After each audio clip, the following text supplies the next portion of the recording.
안녕하세요. 여기는 도시책방입니다. 오늘도 셰익스피어의 4대 비극으로 찾아왔습니다. 오늘은 리어 왕입니다. 이 작품은 셰익스피어의 4대 비극 중에서 가장 다층적인 갈등 구조를 가지고 있습니다. 지난번 영상 햄릿에서는 주인공이 가지고 있는 내적인 세 가지 갈등을 이야기했습니다. 아버지의 죽음, 어머니의 재혼, 사랑의 불신으로 인한 연인과의 이별, 이러한 삼중고를 이야기했다면 이번 작품은 리어 왕이 내뱉은 말이 하나의 씨앗처럼 계속 자라나고 자라나서 등장인물들에게 확장되는 갈등을 보여줍니다. 아버지와 자녀의 관계, 왕실의 권력 이동, 그리고 나라 대 나라로 끝에서는 전쟁까지 일어나는 겹겹의 다층적인 구조로 이루어져 있습니다. 셰익스피어 4대 비극 중에 다른 작품들보다 등장인물이 많고 스케일이 확장돼서 따라가기 조금 힘들다라는 독자도 있지만 리어 왕이 평생 고수한 자신의 세계관이 무너지면서 자신을 깨닫게 되는 과정이 매우 극적이다라는 평가와 더불어서 이 작품에서 상징하는 여러 가지 역사적인 사건과 주도권과 권력의 갈등을 찾아볼 수 있어서 사회 정치적으로 많이 분석되는 작품이기도 합니다. 80이 다 된 브리튼의 왕이 어떻게 몰락하고 어떻게 각성하는지 지금부터 리어 왕의 줄거리를 살펴보겠습니다. 리어 왕에게는 딸이 셋 있습니다. 오랜 시간 브리튼의 왕의 자리에 있었던 리어 왕은 왕의 타이틀을 유지하면서 동시에 딸 셋에게 왕국을 나눠주려고 합니다. 세 딸과 사이들을 불러다가 자신을 사랑하는 만큼 땅을 주겠다면서 자신을 얼마나 사랑하는지 사랑의 크기를 말해보라고 합니다. 첫째 딸 고너릴과 둘째 딸 리가는 온갖 미사 여구와 아부를 곁들여 아버지에 대한 자신들의 사랑을 부풀려 말합니다. 하지만 막내딸 리어 왕이 가장 아끼는 코딜리아는 사랑은 말로 표현할 수 없기에 없다라는 대답을 합니다. 하지만 리어 왕은 코딜리아가 자신을 전혀 사랑하지 않는다고 몰아세우면서 왕국을 첫째 고너릴과 둘째 리간에게 양분하여 나누어 줍니다. 왕국을 물려받지 못한 코딜리아는 공주이기에 결혼을 원했던 버건디도 등을 돌리면서 이웃나라 프랑스로 내쫓기듯 결혼하며 영국을 떠납니다. 이 상황에서 리어 왕의 충신이었던 켄트는 진심을 보인 딸은 막내라고 했지만 이 말이 리어 왕을 더 자극했습니다. 충언의 대가는 추방이었죠. 켄트는 그래서 광대 분장을 하고 리어 왕 곁을 지킵니다. 리어 왕의 신하 중에 글로스터 백작이 있습니다. 글로스터 백작에게는 두 아들이 있는데요. 첫째 에드거와 둘째 에드먼드입니다. 둘째 에드먼드는 서자였죠. 서자 에드먼드는 자신의 신분에 강한 불만이 있습니다. 자신이 모든 것이 뛰어나다고 생각하지만 단지 서자라는 이유로 대우를 받지 못한 것이 너무나도 억울합니다. 그래서 음모를 꾸미기 시작합니다. 형인 에드거의 필체를 모방해서 아버지 글로스터 백작을 모함하는 편지를 쓰고 그 편지를 우연인 척 아버지가 보도록 합니다. 궁지에 몰린 에드거는 목숨을 유지하기 위해 톰이라는 가명을 쓰면서 미친 사람 행세를 합니다. 리어 왕은 자신의 왕국을 물려준 첫째 딸에게 갑니다. 하지만 첫째는 왕국을 물려받기 전 했던 말과 너무나도 다르게 아버지를 홀대하고 막말을 합니다. 그러면서 리어 왕의 기사들, 지금으로 보면 수행원이겠죠? 그들의 숫자를 반으로 줄이라고 강요합니다. 리어 왕은 거의 저주하다시피 폭언과 망언을 하면서 둘째 딸의 왕국으로 갑니다. 하지만 그 사이 고닐러는 이러한 사실을 둘째 리안에게 알리고 리간 역시 아버지의 기사를 줄이라고 강력하게 요구하면서 아버지를 비난합니다. 리어 왕은 자식이라면 감히 할 수 없는 말을 둘째 딸에게 내뱉고 몇 안 되는 기사와 둘째 딸에게 내쫓깁니다. 그러면서 자신의 어리석음을 서서히 깨닫게 되지만 자신의 슬픔과 광기를 주체하지 못할 지경에 이릅니다. 글로스터 백작은 이런 리어 왕을 돕고자 했지만 글로스터의 둘째 아들 에드먼드는 자신의 아버지를 모함하려고 리어 왕의 둘째 사위 코널 공작에게 글로스터가 반역을 도모한다고 거짓말을 합니다.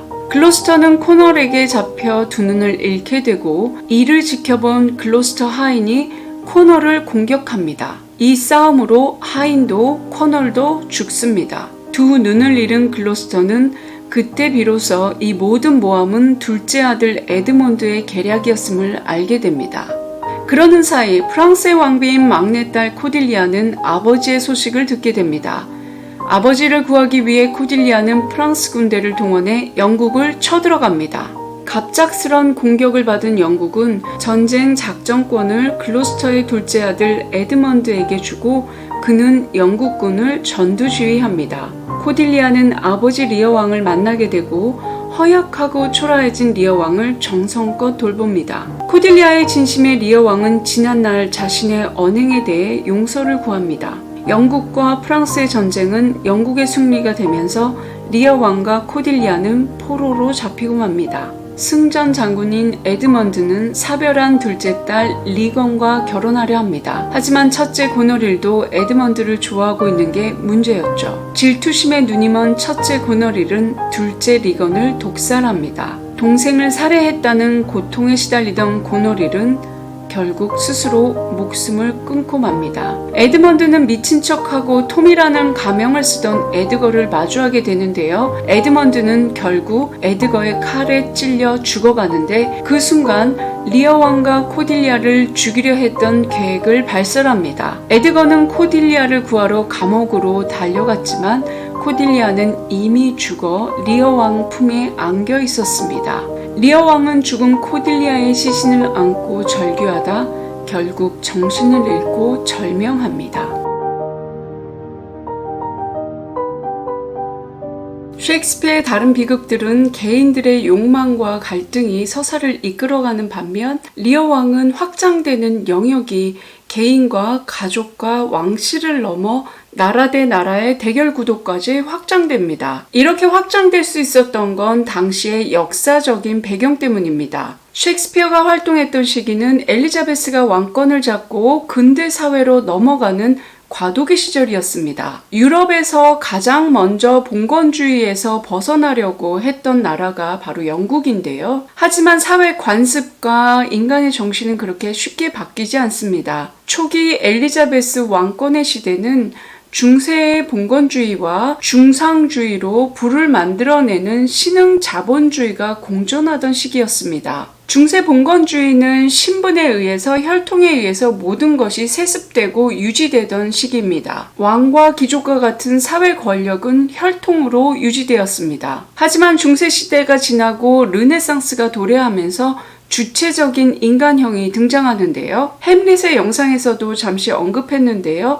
생각하는 인간형, 이게 곧 주체적인 인간형의 초기 모습입니다. 이들은 신분과 세습보다는 중상주의로 부를 창출하는 신흥 자본 귀족으로 계층을 형성합니다. 이 두 개의 커다란 줄기는 사회 곳곳에서 가치 충돌을 일으켰는데요.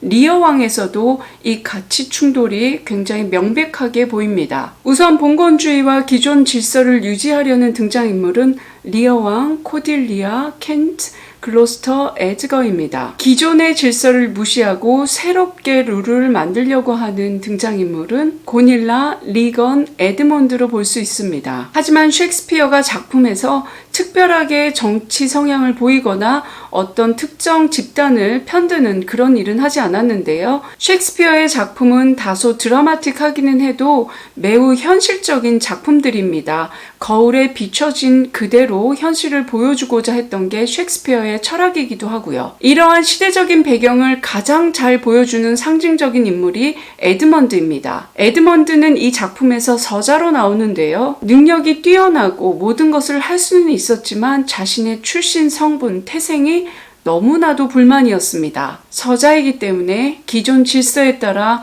한 발 뒤로 물러나 있는 게 영 마음에 들지 않았던 거죠. 에드먼드는 신분의 한계를 극복하고자 했습니다. 그 신분의 한계를 극복하기 위해 선택한 것은 기존 질서를 무너뜨리자였습니다. 그래서 자신의 아버지와 친형을 모함하기 이르죠. 하지만 그 끝은 모두의 죽음이었습니다. 셰익스피어의 4대 비극 중에서 가장 명백하게 사회 정치적인 분석을 할 수 있는 작품이 리어왕인데요. 문학적으로 봤을 때 현실보다는 어떤 인간의 마음을 동조하는 권선징악 또는 해피엔딩을 많이 따르는데요. 셰익스피어의 4대 비극은 권선징악인 듯 하면서도 그렇지 않습니다. 만약 리어왕이 권선징악의 룰을 따랐다면 아버지를 배반한 첫째와 둘째는 죽음으로 가는 게 굉장히 당연하고, 그 아버지를 위했던 코딜리아가 전쟁에서 승리하고 아버지와 행복하게 살았습니다. 이렇게 되겠죠. 하지만 현실은 그렇지 않습니다.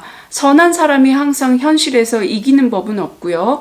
코딜리아는 너무 착하고 선했기 때문에 전쟁에서 이길 수가 없었습니다. 그렇다면 악의 손을 들어주느냐? 그것도 아닙니다. 첫째와 둘째는 서로 간의 치정으로 파국을 맞습니다. 80세까지 왕좌에 머물렀던 리어 왕의 말년은 비참하다라는 이 표현조차도 충분치 않을 만큼 처참했습니다.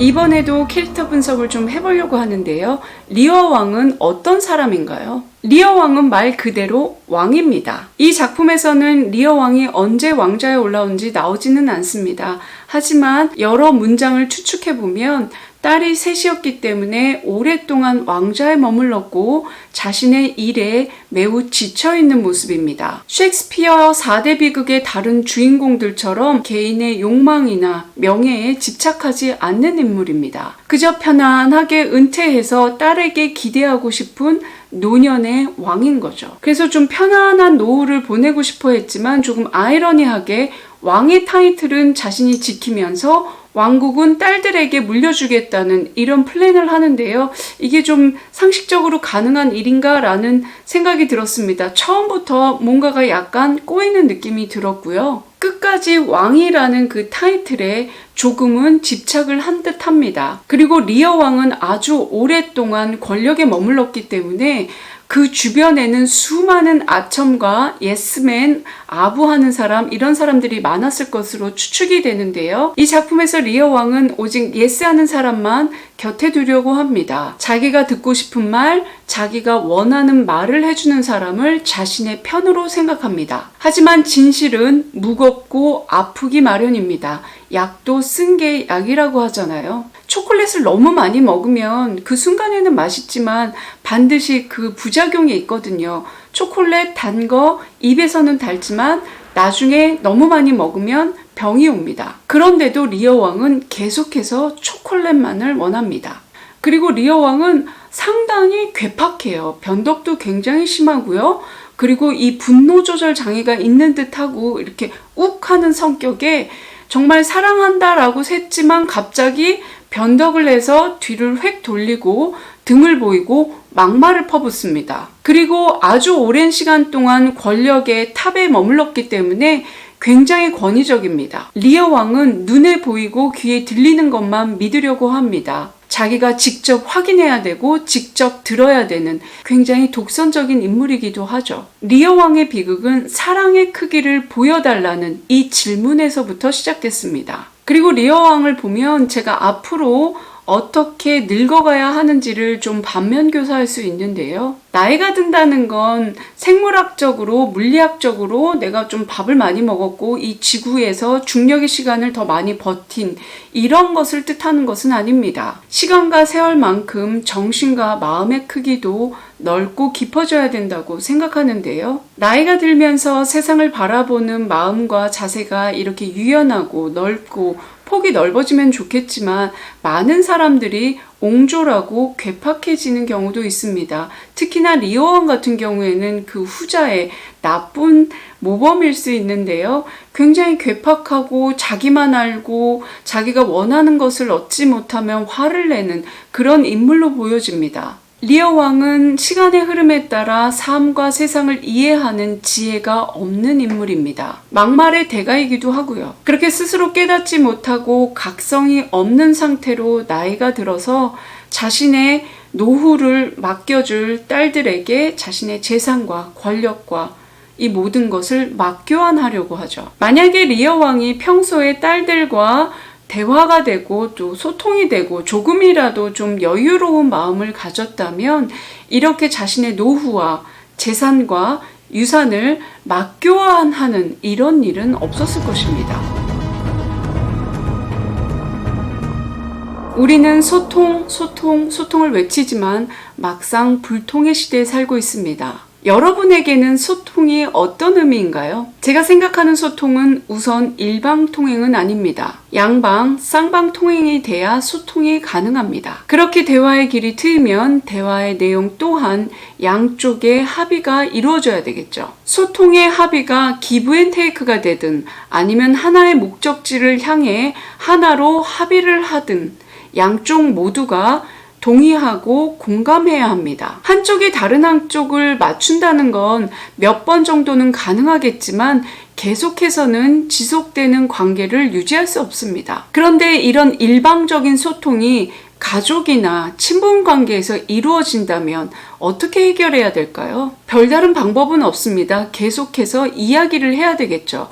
하지만 소통을 한다는 건 많은 에너지를 쓰이고 굉장한 정신적인 집중이 필요한 활동입니다. 그래서 소통을 하다가 많은 사람들이 자신의 뜻대로 상대방의 뜻대로 무엇인가가 이루어지지 않으면 그냥 포기하고 뒤로 돌아서기 마련인데요. 리어 왕이 바로 그랬습니다. 리어 왕은 그저 자신이 원하는 대로 딸들에게 의지하면서 편안한 노후를 꿈꿨습니다. 하지만 이건 리어 왕의 생각일 뿐이었죠. 리어 왕은 오랫동안 절대 권력을 누렸던 사람입니다. 아마 양방의 소통이 불가능한 사람인지도 모르겠습니다. 리어 왕의 이러한 특징 때문에 아마도 딸들과 올바른 소통이 불가능했던 것 같은데요. 첫째 딸과 둘째 딸은 아빠가 얼마나 변덕스럽고 고집스러운지 잘 알고 있었습니다. 하지만 코딜리아는 그럼에도 불구하고 자신의 신념을 꺾지 않고 있는 그대로 진실이라는 명목으로 꾸밈없이 아버지와 대화를 시도하는데요. 이게 몇 마디도 가지 않아서 리어 왕은 혈연 관계를 부정하면서 코딜리아를 내칩니다. 저는 이 대목에서 코딜리아에게도 조금 문제가 있지 않았나 생각했는데요. 코딜리아는 자신의 신념과 자신의 습관을 절대로 버리지 않았습니다. 미사여구나 아부를 사용하지 않아도 충분히 자신의 마음을 전달할 방법은 없었을까요? 리어 왕은 리어 왕대로 고집을 부렸고 코딜리아는 리어 왕의 딸인 걸 증명하듯이 자신의 고집대로 있는 그대로 말을 해서 자신의 말버릇대로 이야기를 했기 때문에 이 극은 파국으로 갈 수밖에 없었습니다. 리어 왕은 코딜리아가 자신의 뜻대로 이야기해주지 않는다고 해서 화가 났고요. 코딜리아는 말해도 소용없다. 이거는 말로 될 수 있는 게 아니다 라면서 자신의 의견을 자신의 고집대로 이야기를 계속 이끌어 나갔죠. 이건 글로스터 가문에서도 마찬가지인데요. 단지 분장했다는 이유로 첫째 아들을 몰라보는 아버지, 첫째 아들의 서체도 몰라보는 아버지, 눈을 잃고 나서야 그때 비로소 아들을 알아봅니다. 리어 왕과 글로스터는 물질 세계의 눈은 있었지만 마음의 눈은 없었기 때문에 소통이 불가능했습니다. 정말 아쉬운 건 코딜리아가 조금이라도 아빠의 스타일대로 조금이라도 유연하게 이야기를 했다면 이런 파국은 일어나지 않았겠죠. 코딜리아가 진심을 말하되 그 말하는 방법을 리어 왕이 알아듣게 조금이라도 자신의 신념을 버리고 대화를 했다면 이야기는 어떻게 흘러갔을까요? 리어 왕은 말이 낳은 비극을 절실히 보여주고 있습니다. 리어 왕은 말로 자식들에게 사랑을 확인하려고 했고 코딜리아는 사랑은 말로 보여줄 수 있는 게 아니기 때문에 말을 하지 않았고 고너릴과 리가는 말로 왕국을 얻었지만 또한 말로 파국을 맞습니다. 이 모든 파국과 비극의 근원인 리어 왕, 달콤한 말의 유혹에 빠져 올바른 판단을 하지 못한 리어 왕이었습니다. 책 속에서 책 밖의 세상을 바라보는 오늘의 책방 나들이는 여기까지입니다. 지금까지 저와 함께 도시책방에 머물러 주셔서 감사합니다. 이번 영상이 마음에 드셨다면 구독과 좋아요, 댓글과 공유로 응원 부탁합니다. 그럼 도시책방은 책 많이 읽고 빠른 시간 내에 다시 찾아뵙겠습니다. 감사합니다.